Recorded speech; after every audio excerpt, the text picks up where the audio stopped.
The thing I hate the most about being a baby mama or being the mother of someone's child is the fact that I always have to take the higher road. I always have to be the one to compromise. I always have to be the one to sacrifice. Diaries Podcast. Let's get on with it, y'all. Let's go.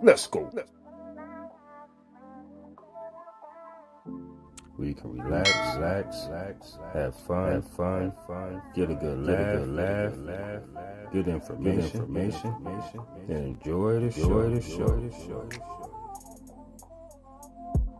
I mean to do what it do, baby.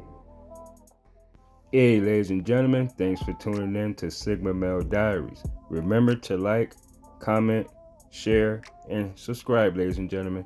Hit that notification bell so you'll be notified of my upcoming content. Today's video I'm going to be showing is going to be countless clips of videos I'm going to be commenting on. So just bear with me and just try to have an open mind, because this is a serious pandemic within our community. Single mothers, they're struggling, they're reaching out, but yet they lack the accountability that's needed to get through in life. They rather hold on, have grudges, animosity, bad, shame, insult, and all types of things other than saying, you know what, this is the path I chose. I chose to carry before I marry, and this is my end result. This is my self-truth. And that's how it goes. It's not to be harsh or anything like that, but I'm just keeping a rational perspective of things. Ladies and gentlemen, Let's get to the show. The thing I hate the most about being a baby mama or being the mother of someone's child is the fact that I always have to take the higher road. I always have to be the one to compromise. I always have to be the one to sacrifice for her. For the betterment of her life, I have to be the one to sacrifice. Why is it never the other way around? Why don't you have to sacrifice anything? Why don't you have to give in a little sometimes? Because you don't. You never do, and you probably never will. You're stubborn as shit. And I just don't get why dads act like that. I don't get that. It's like I always have to give in. I always have to let this man have his way, and I hate that. Just because I want her to be at peace, because I want other people to be at peace. I don't.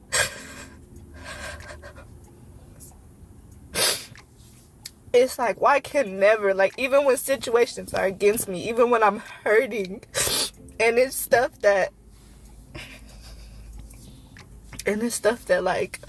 damages me and traumatizes me, I still have to give in. And I hate that. I mean, of course I'm gonna do anything for my daughter, anything to make her happy, anything to keep her life at peace. That's good. But I just hate that I'm in this situation. And people could say, oh yeah, you chose to be a baby. I didn't choose to be a baby mama. I didn't choose to be a single mom. I didn't choose that. It was just what happened. And it's what I have to deal with. But I'm still gonna complain. I'm still gonna say how much I hate it here. Because I do. I never met somebody who makes your life as difficult as a baby daddy. Nobody in my life, nobody, enemies in high school, nobody has ever made my life this difficult. Wow. Ever. And I hate it. all right, ladies and gentlemen, I'm not going to get down on old girl too much, but I'm going to say this. Yes, you chose that life to be a baby mama. There's a such thing as contraceptives. There's a such thing as vetting accordingly and vetting properly. Being with a man that you like and that like you as well. See, when you deal with a man, you have a baby with him, and that guy doesn't want to be there, that was his intentions from the beginning. I'm quite sure the conversations came up. Yes, it is both parties' responsibility to ensure that you don't have any kids that's unplanned or that's at least out of wedlock.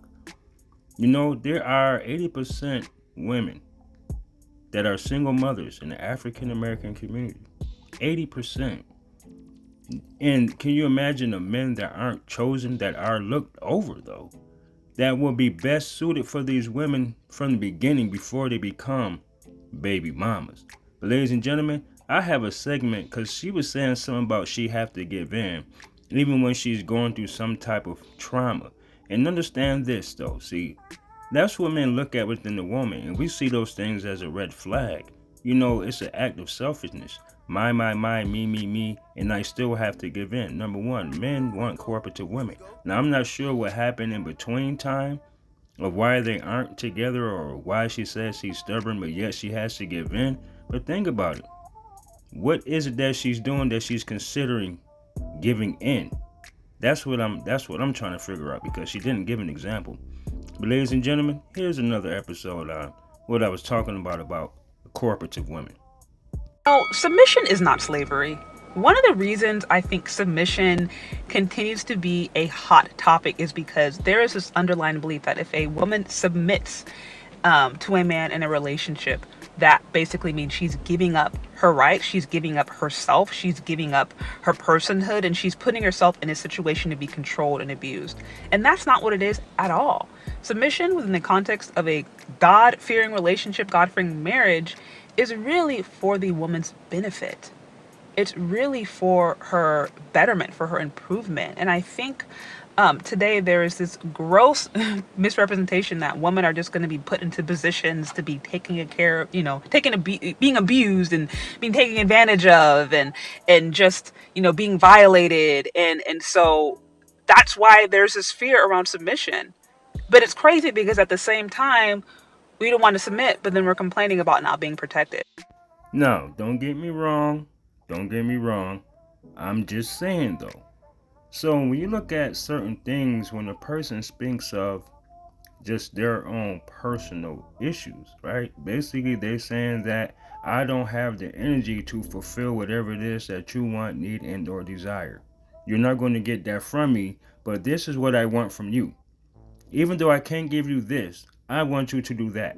And it's not the concept of, she want him to be the father, he don't want to be the father, but what if she's kind of aggressive or argumentative? What if she have all these expectations, desires, and wants, just not for her child, but for her as well? Like help getting her hair done, or her nails done, or doing extra stuff. We don't know what this woman may nag this man about. Like she said, I am still going to complain. Is that not insane? But ladies and gentlemen, why do you think black men go outside of our race to find more traditional women? And here's a segment from O'Shea Duke Jackson, and also check Homeboy Yoda, the celebrity junk. But ladies and gentlemen, let's get to the show. How some black women feel about black men, right? So listen, we are not giving you as black women what you want. You feel ignored by us, okay? You feel ignored by us as black women. You feel like we're not listening to you. So you're gonna go over and date white women because we won't listen to you. We're ignoring you. We won't give you what you want. So you go and deal with white women. You go and deal with Hispanic women. You go and go overseas and deal with, how dare you do something for yourself that fits into your best interest. At best, our best interest is your best interest. You should do what we tell you to simply because we are your leaders. That's in relationships. Now, that sort of language is being directed at black men in a very disrespectful tonality towards politics. So now you're getting to see what your worth really is on the Democratic agenda. You're not looked at as adults. You're looked at as just 2/3 of a slave, 2/3 of a man. Remember that many years ago where slaves were counted as 2/3 of a vote? That's pretty much what you're being looked at as by name. It's also Kevin Samuels. Now, ladies and gentlemen, case in point, if women in her position continues to move on, now that you're a single mother, a baby mama, what are you going to do to become suitable for the man that you do want at this point now though? Are you going to get the counseling that you need? Are you going to still be able to be that man's peace? Are you going to be able to be happy within yourself? Or is it going to have to be at that man's expense? But if you're not too careful, this is exactly where you're going to end up at. You're tied. You're tied. How about that one? You're tied. I was going to say 7, I think, is the highest at the moment. 7 kids. How old are they? I have 3 grown children, 26, 21, 20, and I have 4 younger children, 16, 13, 9, and 7. Are they all by the same man? No, How many men? 5. In other words, fellas, the woman with 3 kids, she looks. She done got hold out, played out, beat out, and laid out. So now she's on her last desperate effort to find a man. So she got to find an older man. And of course, she's going to be feminine. She's going to be submissive. She's going to be cooperative. Because she ain't got no choice. Nobody wants to hold out 3 kids. I'm speaking facts. Well, ladies and gentlemen, I hope I didn't offend anyone, but that concludes my show.